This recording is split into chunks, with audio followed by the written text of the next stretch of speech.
Hello, good afternoon and welcome to the Midday News.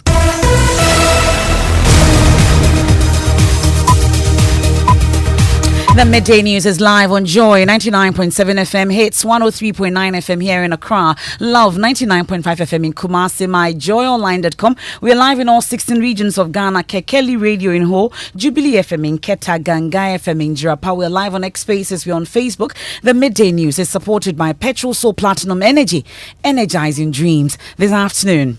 Congratulations, sir. It is finished.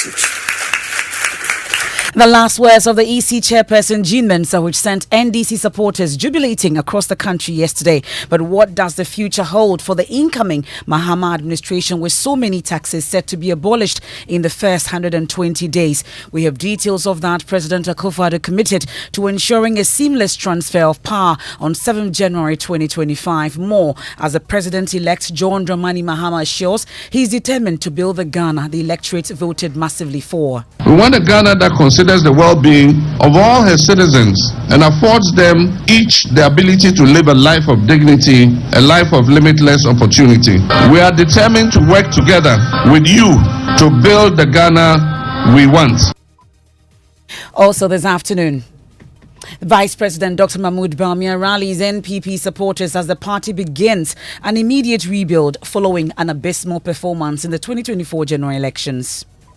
And also, President-elect John Mahama condemns attacks on government facilities and calls on party supporters to refrain from criminal activities. There have been reports of acts of vandalism at some government facilities and installations. I urge you not to vent your frustration in criminal enterprise.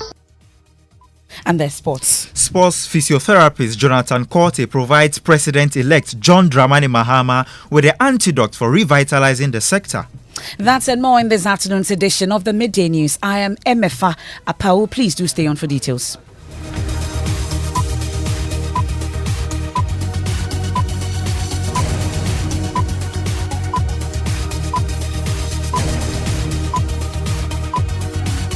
Many thanks for sticking with us. This is your home of independent, fearless and credible journalism. This is your election headquarters.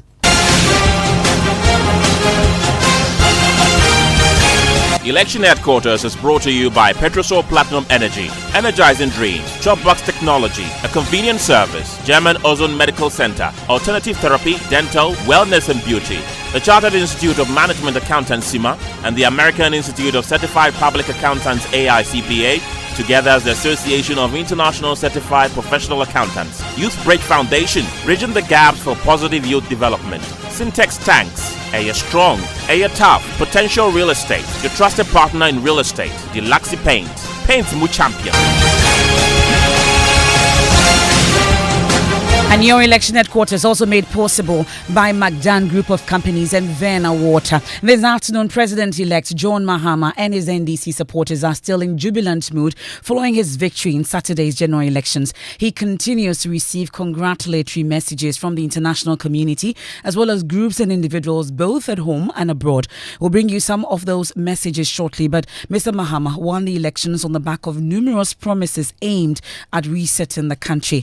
Among the immediate actions he plans to take are the abolishing of some draconian taxes to alleviate hardship and ease the high cost of doing business in Ghana, well, including the e-levy, COVID levy, 10% levy on bet winnings, and the emission levy. These are promises they're hoping to abolish at least in the first 120 days. He also promised some freebies, including free tuition for first-year students at the tertiary level, among others. While speaking on the AM show, spokesperson for John Mahama, Joyce Bawa Muktari, who shared further details on the meeting, also mentioned that the 120 days of President-elect will be looking at all these projects. And so tomorrow, for the second time, we'll be accompanying the boss to the seat of government. And I also do know that for the very first time also, he'll be going there, not just as a person going to hand over, but now he will be receiving the handing over notes. You know, this is it. They will all start first and foremost with resetting the economy, okay? Secondly, we will look at the levels of hardship and know that anything we do must be to ameliorate poverty first and foremost. It must be to improve our financial standing. Secondly, it will be to stabilize our economy. Thirdly, it will be to reduce reckless borrowing so that we can deliver on the 24-hour economic policy. We also need to ensure that we build into government efficiency so that the wastefulness of state resources will also stop. I'm looking forward to who the leader will be. I'm looking forward to who the deputy leaders will be. I'm looking forward to who the speaker will be.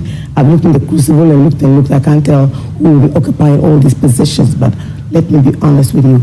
People do want to see that the powers in the executive are at least reduced somewhat. People want to see ex gratia go.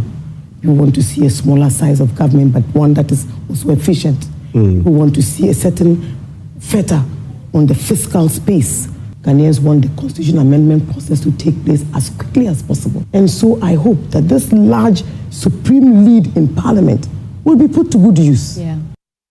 So how will this impact the already stressed Ghanaian economy, which is also under an IMF program? We have analysis coming up shortly on this. But first, here's a report on how John Mahama intends to fix the economy. When it comes to the economy, President-elect John Mahama, based on the party's manifesto and interviews, has promised to reset the economy that he believes will put it on a strong footing and stabilize it as well. The President-elect has spoken about holding a national economic dialogue within his first 121 days that would help create a 4-year fiscal consolidation program as part of his strategy to rebuild the economy. One can talk about his plan to renegotiate the IMF program, even though there are no clear timelines to this. There is talk about the 24-hour economy, which the President-elect believes will be a strategy that will be operated on 3 shifts and expand the economy to help create more jobs. On taxes, the President-elect has promised to abolish electronic levy on mobile money transactions, COVID levy, 10% levy on betting, and the emissions levy. All of these things will be done within his first 90 days in office. The President-elect has also promised that within the first 3 months, he will review some taxes and levies on vehicles and imported equipment. There is also talk about the 2025 budget that will be presented in April next year that would aim at supporting more small businesses within the economy. Joy Business Editor George Wiafe with that analysis or that report there. Let me bring in Dr. Peter Tekpe, is an economist and policy analyst. We're indeed grateful for your time here on the Midday News. Well, there have been a number of taxes that we've heard. The President-elect, at least, they are going to abolish during the campaign. They've made these promises. And of course, they've mentioned that they're going to do that in the next 120 days. But the concern is about how the already stressed Ghanaian economy will survive, especially as we are not under an IMF program. How feasible is it? Thank you very much. Indeed, if you look at the taxes that are going to be cut, it's going to impact revenue. And if you look at the policies that His Excellency President Mahama wants to roll out also, they are most of them are capital intensive. And that requires that you need more revenue rather than cutting down revenue. But because there are policies and there are promises that needs to be rolled out, then what has to be done is to look at the current expenditure pattern and see areas where they can defer certain expenditure so that they can be able to save money in order to cover up for the taxes that the revenue that will be lost as a result of the taxes that they are going to cut. And so, yes, even though it's feasible, but they have to carefully study the expenditure pattern of the current government and see areas where they are channeling certain expenses that they can defer or cut them and then channel them into this new policy intervention that they want to bring. From what you see and your own reading, which of these expenditure patterns can be deferred or axed so that we can be able to do what they say they will do? There's a lot of projects going on, infrastructure projects going on. The question is that are all those infrastructure projects needed at the same time? And we not pilot them, whereby we look at certain specific areas. So if you want to do Agenda 111, for instance, and you are spending money on them, and we rather hold on, where you are starting a new project altogether, you have to stock it with equipment. And we rather look at existing ones, hospitals, and rather equip them rather to reduce the cost, so that we can channel the money to other areas. We're talking of the GET fund, talking about the NHIS levy, where it's being used for other purposes as well. How can we save money from that area and then use it to develop money to develop the other projects that we want to bring on, which are needed currently. So, and also look at how much are this money bringing in. The COVID levy, how much money has it brought? E-levy, how much money has it brought? It didn't meet the expectation of the revenue target. In that case, when you reduce it, definitely then you can be able to look for money from somewhere. So that is where they can get money from. The many projects that are ongoing now, which one can they defer or can they put on hold so that they can save money for this intervention they want to bring? But with the conditions and terms under the current IMF program, is it able to accommodate some of these tax cuts, you say? Yeah, well, it's an IMF program and it can be reviewed. It can be restructured because it was the previous government that, has indicated that is when you come to power. So you can say that let's go back to IMF and tell them, look, I have also come with my own program. And so my program will not align with the IMF program that we are ongoing now. So let's review it. And I'm sure that the IMF program is not to stifle the economy, it's to make the economy very friendly for projects to be undertaken and for business to operate. And so when they go to them, they can review it and then see where they can close some gaps and be able to get some freeway to be able to undertake this project. So despite the fact that we are on the IMF project, the same way they have brought these conditions, they can also review the conditions so that the new government can also have a freeway to operate. So it's doable. Okay, we are grateful. That's Dr. Peter Tekpe, is an economist and policy analyst, analyzing some of the taxes that the president-elect has promised to abolish, including the 10% winnings on betting, the e-levy, the COVID-19 levy, and the emissions levy. It remains to be seen how that will be done, and we're monitoring that. Also, President Akufo-Addo has invited President-elect John Dramani Mahama to a meeting on Wednesday at the Jubilee House to initiate the transition process. In a statement, the president also express his commitment to ensuring a seamless transfer of power on 7th January 2025. Well, before we get to the details from the statement, let's listen to the president-elect who called on all persons to help reset and build the nation. We are determined to work together with you to build the Ghana we want. And I am certain that we shall win the battle. We intend to work together to restore the shattered confidence in our politics and governance system. This election and its outcome represents an opportunity for a new beginning as we can begin to write a new chapter of our collective story. We need to consciously set the tone for the new direction in which we'll be traveling. My brothers and sisters, I want those words, my brothers and sisters, to be a reminder to all of you, a reminder to me, and to every individual who has just been elected or re-elected, that no matter what office you hold, no matter what your political affiliation is or has been in the past, the one thing we share in common is the nation Ghana. And it is that we want a much better Ghana. We want a Ghana that works for everybody and not just a few people.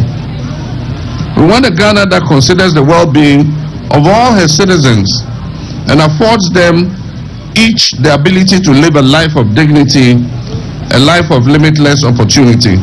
My brothers and sisters, from the Kaya Yo to the managing director, to the market women, the bankers, the teachers, security personnel, nurses, doctors, the pastors, the drivers, the tailors and seamstresses. We are all essential to the functioning and forward motion of this country. Well, my colleague and joint news editor Fred Smith joins me in studio with more from the statement from President Akufo-Addo. Fred, walk us through what exactly it says. Well, aside from the invites to the president-elect, the president also congratulated the Electoral Commission and the people of Ghana for a successful election that reflects the enduring strength of Ghana's democracy. Now, he acknowledges the commitment and participation of all stakeholders, which have ensured that the democratic process in Ghana remains credible and peaceful. The president also calls on all Ghanaians to unite and work together to to consolidate our democracy and the rule of law in Ghana. Thank you very much, Fred Smith. There are details of President Akufo-Addo's statement, and we are told that the transitional team will begin working tomorrow. We'll get details of that. But speaking at the JM campaign office yesterday, President-elect John Dramani Mahama mentioned that the joint transitional team definitely will be inaugurated tomorrow. I also just received a call from His Excellency the President Nana Addo Dankwa Akufo-Addo.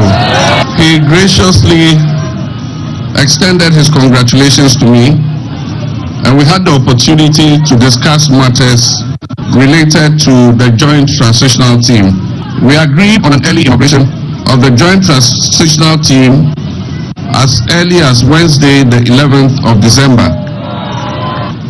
I conveyed my sincerest regards to him and expressed my readiness for us to work together to ensure a smooth transition in the best interest of the Ghanaian people.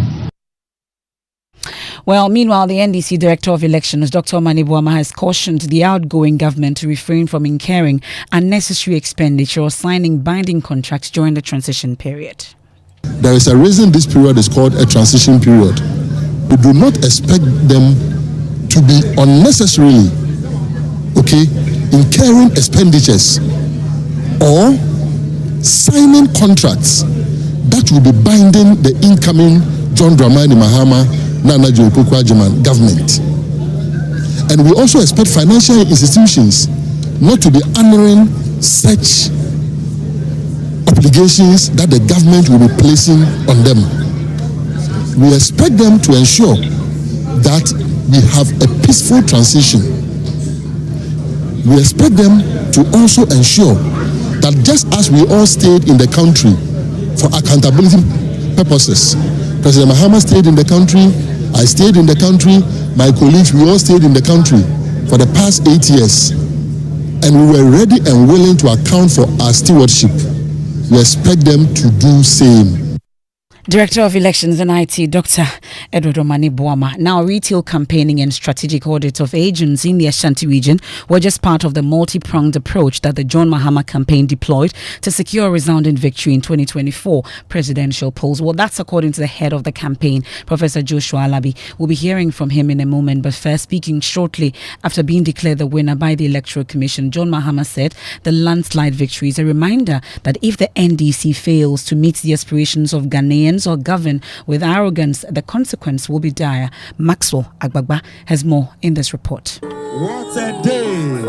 What a day the Lord has made! The atmosphere at John Mahama's campaign office was filled with celebration and gratitude as his vehicle arrived. Party stalwarts and supporters, many dressed in white, gathered to mark the occasion. NDC Chairman Johnson Isiedun Ketia, however, urged members to remain modest in their celebrations. The battle has ended and the great elephant has been slaughtered mercilessly. Let me advise that we should be modest in our celebrations because I can almost feel the weight of responsibility on our shoulders. Vice President-elect Professor Nana Jane Akufo-Addo said her role is not about personal recognition but about paving the way for others to succeed.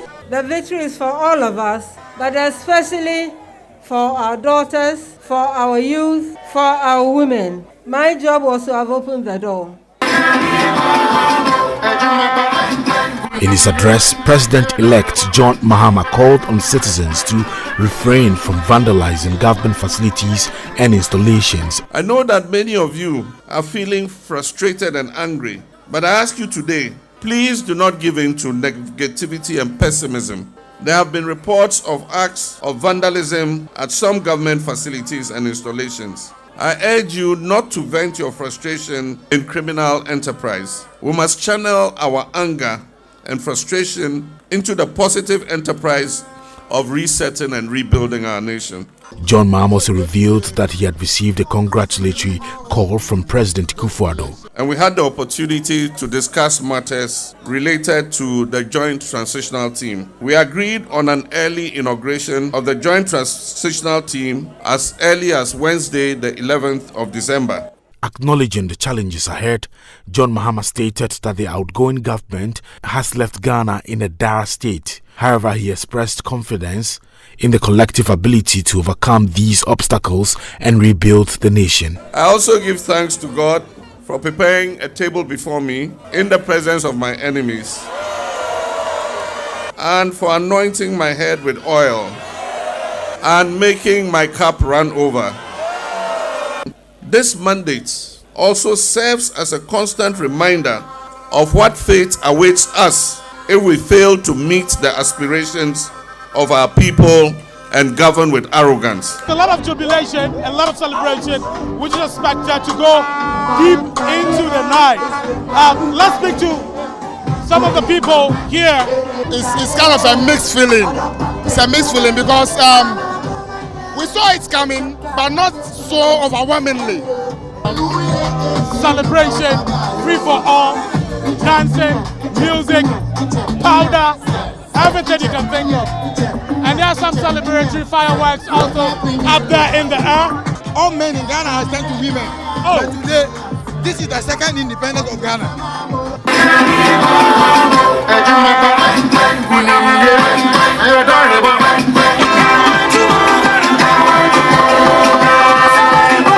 And that's Maxo Agbagba's report. We can now hear from Chairman of the John Mahama campaign, Professor Joshua Labi, who sheds light on some of the strategies the party deployed to cause what many are calling a political tsunami. We call it the multi-system strategy. Okay. You see, when we lost the 2020 election, we realized that 2024 will be a done deal for us. Because with all what they did, suppress voter registration, pump a lot of money into the system, we put them from 169 to 137, right? And we reduced the gap. You follow? So it was clear that with all what they did, we can bring them down. We even believe we won, but the court said no. So we have to look at the new strategy. So we did branch audits, especially in Ashanti district, because in 2020 we had some polling stations where we had 9 branches, 9 executives, but we scored 0 there. So it meant that they were not our people. We did branch audits. For example, I went to Bosumi Fremu from every polling station. I went to Kwabiri East, every polling station. I went to Sobin, every polling station. Other colleagues did the same. Then we got to know the nature. After that, we divided Ashanti region into 5 regions. Yeah, 5. 47 constituencies, 5 regions, giving respect to every region as a full region and attention. Then after that, we spread out. The flag bearer, the running mate took, the national chairman took a team. Then all these were supported by the national youth organizer and a team, the national organizer and a team, and with other small teams. So we spread out. In fact, we didn't allow them breathing space. So we are not surprised at the result. We worked for it. And some supporters are still in a jubilant mood. Listen to some of them.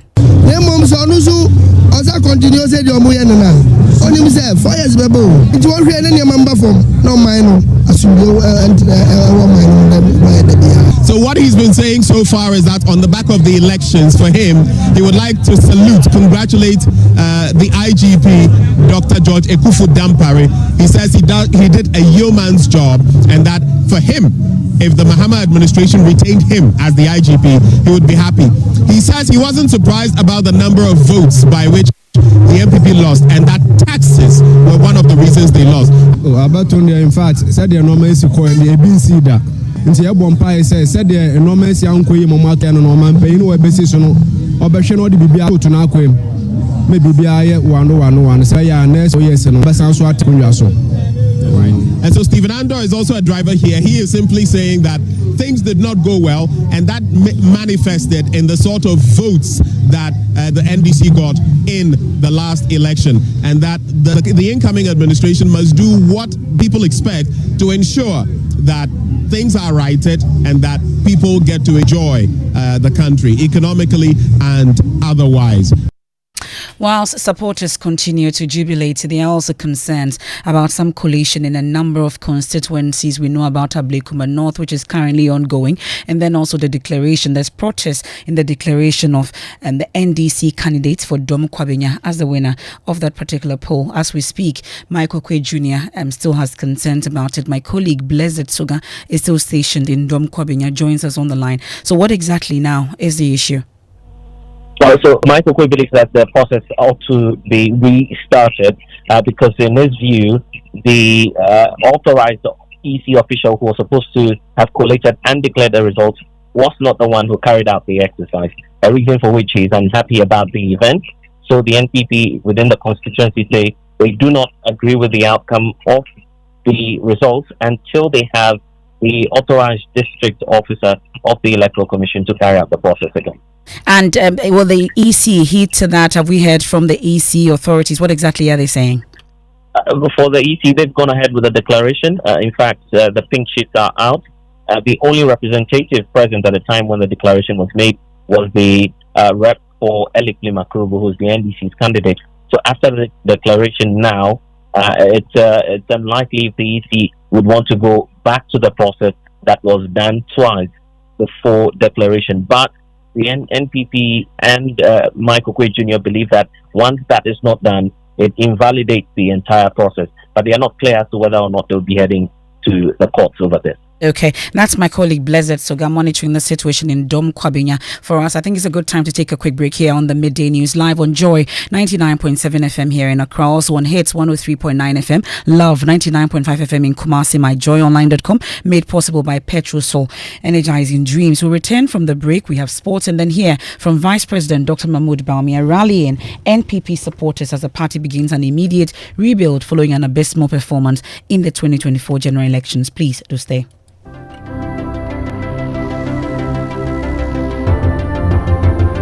When budgets are tight and money difficult to come by, you want to be sure you get the best value for your money. These are not times to be spending money fixing expensive engine problems because of cheap fuel and lubricants. Drive to a Petrosol station today and buy your quality fuel and lubricants, and rest assured of fuel that lasts long and lubricants that prevent expensive engine problems. Hear the sound.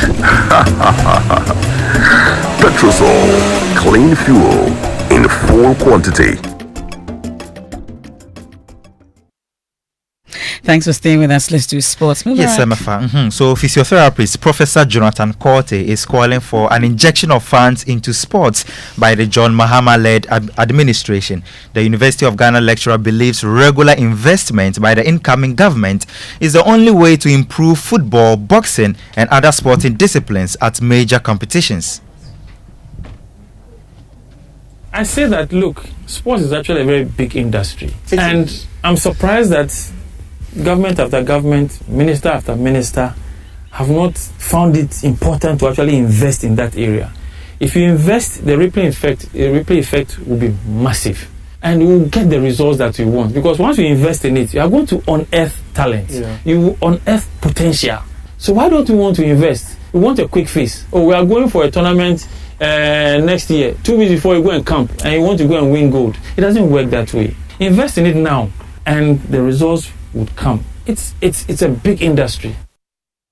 So, Professor Jonathan Korte with that advice there to John Dramani Mahama. Okay, thank you very much, Mubarak. Now, MPP flag bearer Dr. Mahmoud Bawumia has called for an end to the blame games within the governing New Patriotic Party after suffering one of its heaviest defeats in the 2024 polls. The party obtained 4.65 million votes, nearly 1.7 million votes short of John Mahama's 6.3 million votes, while its MPs also lost significant ground in the parliamentary polls. MP for Fwasi Ayiribi and Minister for Works and Housing Kojo Oponkruma told Evans Mensah yesterday that the party is taking the message from the voters very seriously. Well, the people told us quite clearly what is accounting for the apathy. There were people who were available in the towns, the villages, some even at the polling stations in my constituency and in other constituencies who told us clearly, we won't vote.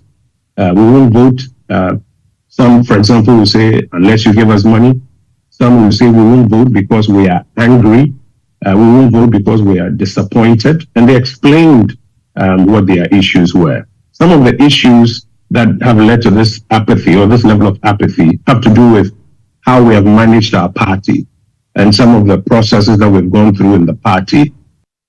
That's Minister for Works and Housing, Kojo Ponkrema. There we can hear from Dr. Mahmoud Bawumia addressing party officials or supporters at his official residence.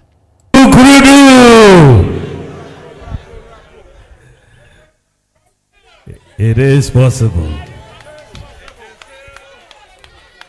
Better more say, Mashem Kram, Kotoa Ba, said Yina Naya Shese Bayano, Amba Sa na Inti and a Gitumu, say Ushia Banoa, President Mahama near NDC no more, we need. But said Mekayano, we interest is over. Battle. Ye lose battle, but war no dear ye lose ye. Enti me pese me shemu nyina kura.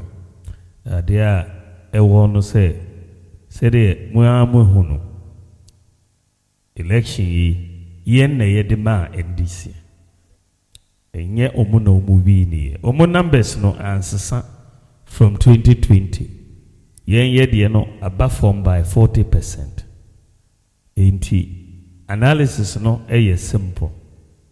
Inti adia me pese ye nyina ye hu say united we stand, divided we fall. Well, that's Vice President Dr. Mahmoud Bawumia. My colleague Kenneth Jesse is at that press conference or that interaction with party supporters, joins us on the line. What more did the Vice President say, Ken? Okay, that's up here that I've just lost my colleague Kenneth Jesse, but we'll be monitoring that for you. Also, my colleague James Aveji is at the Greater Accra Coalition Center monitoring events there for us. For Ablikuma North, we'll give you details of that. But let's head out now and check out what you people have been talking about on social media. Jackie. Yes, Emefa, post-election conversations are trending. MPP MPs trending. And let me read just some two comments. Colin says that so the MPP MPs go 10 spectators for Parliament Awards because this one they're elected observers. Pow. And the way NDC Twilight says that the way NDC takes all the seats there, the remaining MPP MPs go into the Parliament's washroom and it can make a space for there. So I mean, people have been talking about that, expressing their opinion about the MPPs. I mean, the whole election thing. But then Nasi's Queen song is trending. It made #1 spot on Apple Music. Really? Yes, okay. #1 spot on Apple Music, and I think it's the perfect time for us to listen to it. This is it. I'll leave you with that. We have Living Word with Pastor Menso Tibil. Episode 7, Living for God, is up next. I am Emefa Apawu. There's more when you log on to myjoyonline.com. Have a good afternoon.